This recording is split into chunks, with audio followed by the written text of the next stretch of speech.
Herkese selamlar. Rusya lideri Putin, Azerbaycan-Ermenistan çatışmasında her zaman denge unsuru rolünde olmayı tercih etti. Çatışmanın başlangıcından itibaren Rusya'nın ve Putin'in tutumu aslında biraz farklılık gösteriyordu.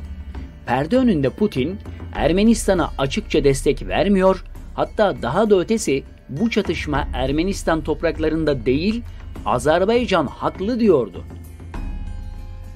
Армения является членом ОДКБ. У нас перед Арменией есть определенные обязательства в рамках этого договора. Но боевые действия, к огромному нашему сожалению, они продолжаются до сих пор. Они ведутся не на территории. Ancak görünen köy kılavuz istemezdi. Ve Rusya kendi politikası ve çıkarlarını gözeterek bilinçli hareket ettiği ortadaydı. Zira basına verdiği röportajda Azerbaycan'ı haklı buluyor, Karabağ Ermenistan'ın toprağı değil, orada ne işi var diyor, Türkiye ile zıt düşmeyeceğini, bazı temel ayrılıkları olsa da bunun Türkiye ile ilişkilerine zarar vermeyeceğini dile getiriyordu Putin. Örneğin kolektif savunma anlaşması gereğince Ermenistan'a bir saldırı olursa Rusya müdahale etme hakkına sahipti. Ermeni lider Paşinyan da Putin'e müdahale et demişti. Ancak Putin, orası kendi toprağın değil, biz karışmayız diyerek başından savmış, bu da basına yansımıştı. Ancak aynı zamanda 28 yıldır devam eden Ermenistan işgaline de, tahriklerine de ses çıkarmamıştı. Azerbaycan için bıçak kemiğe dayanınca ve Türkiye destekli operasyonlar başlayınca önce sessiz kalsa da bir zaman sonra ateşkes çağrılarına başlamıştı Rusya. Aslında onlar da biliyordu salyaları akan Ermeni lider Paşinyan'ın durmayacağını ve azgınlaşacağını.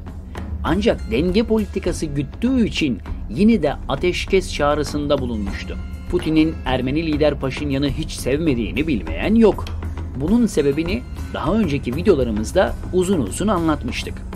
Paşinyan Batı aşığı bir adam olmasının yanı sıra Amerika ve Avrupa Birliği ile ekonomik işbirliği anlaşması imzalaması, Rusya'ya karşı umursamaz tavırlar takınması Putin'i zamanında çok kızdırmıştı.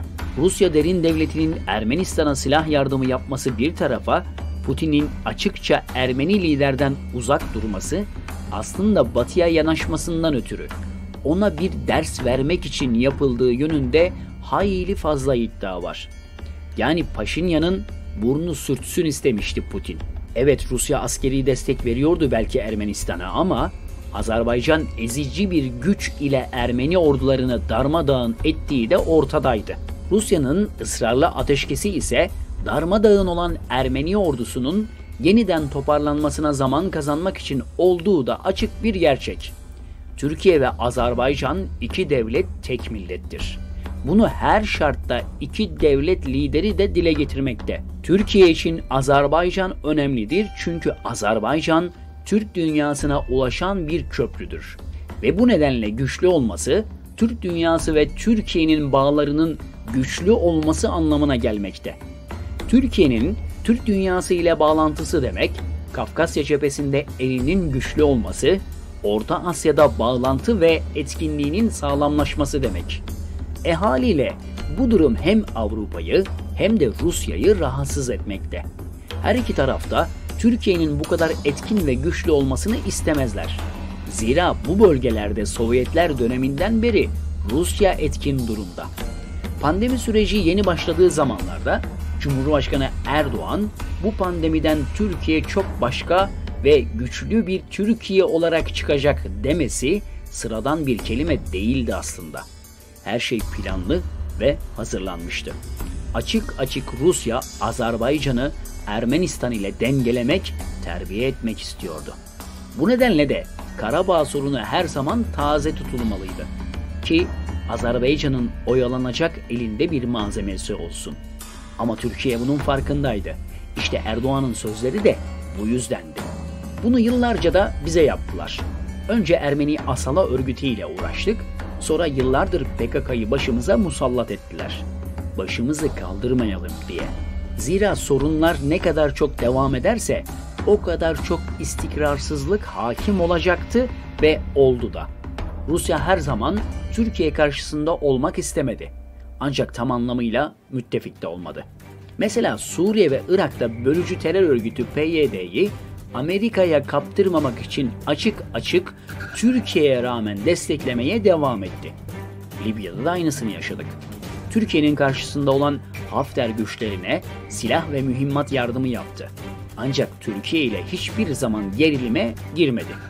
Keza Kıbrıs meselesinde de Yunanistan'a hak verdi Rusya.